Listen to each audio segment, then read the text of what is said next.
12:28 p.m. ETBy. The time Frances Tiafoe made it around the net to embrace clay-caked Joao Sousa, the first native son to win the title in Estoril, Portugal. The young American was on the verge of tears, and not because he had just lost a final, only the second of his career. The way Sousa felt afterward, "It almost brought tears to me," Tiafoe told the media after Sunday's final. "I know it was a really big win for him. The whole country was behind him. I respected that.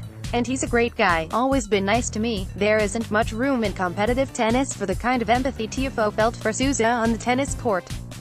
This 6-4 loss will go down as a learning experience for Tiafoe, one that may come in handy in the coming weeks, should he find himself having to match wits with Tiafoe Fonini before an Italian crowd in Rome, or exchanging forehand bullets with Gael Monfils with a stadium full of Frenchmen crying "Allez" with every ETBy Le Mans at Roland Garros.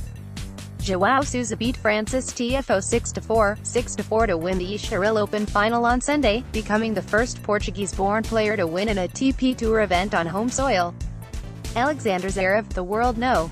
3, defeated three-time former champion Philipp Kohlschreiber 6-3 to defend his Munich Open title on Sunday.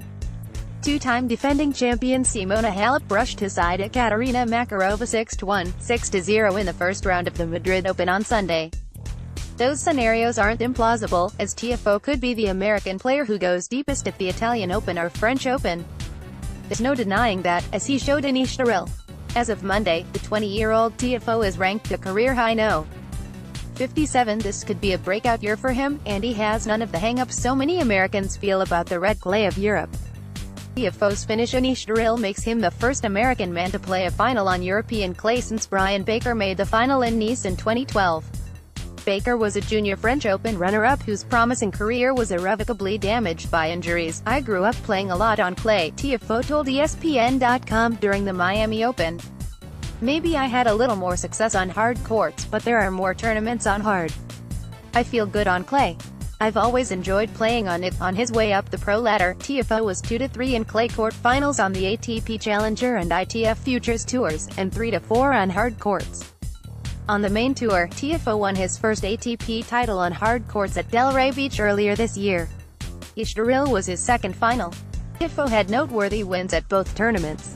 At Delray, he upended number 6 Juan Martín del Potro in two of his.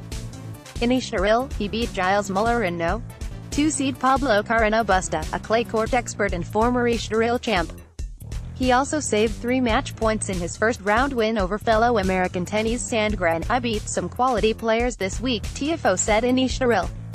"I'm on cloud 9. Frances Tiafoe reached the second final of his ATP career Sunday, but came up short. EPA, Thiago Tiafoe has positioned himself alongside Steve Johnson and John Isner as one of the 3 Americans most likely to make a strong showing at the French Open.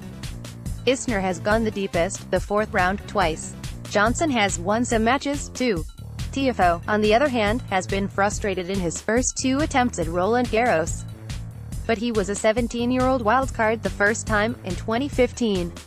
Last year, he stretched Fonini to 5 sets in a first-round loss. It was the second best of 5 match in Tiafoe's career. Tiafoe still needs to rein in and sand off some of the rough edges of his game.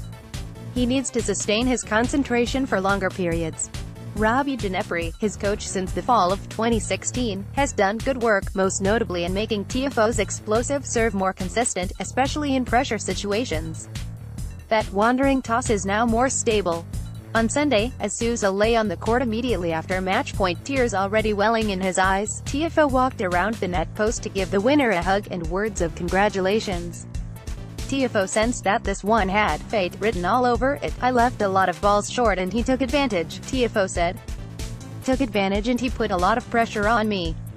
I wasn't tired, it was mostly the crowd. I never played a match like that before, against a hometown hero. My feet were like stones." A moment later, Tiafoe reassured his audience that it isn't likely to happen that way too often in the future. "I hope Sousa enjoys this one," Tiafoe added, laughing. "It's not going to happen this way next year."